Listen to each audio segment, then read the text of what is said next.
ili ndi aphunzitsi athu achinyamata,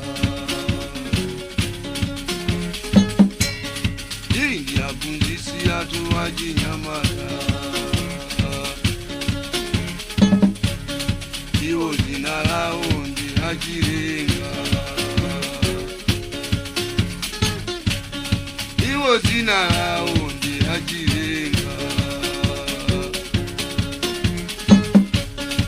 amagwira ntchito pa chimbusukulu, amagwira ntchito pa chimbusukulu, iwo kwawo ndikuzomba,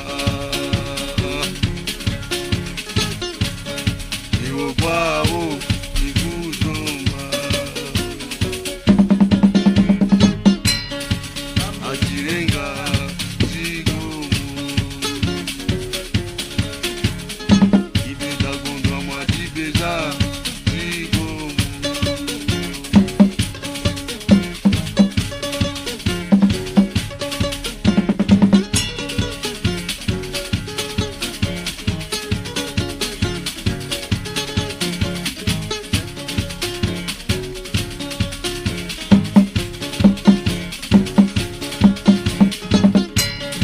Ili ndi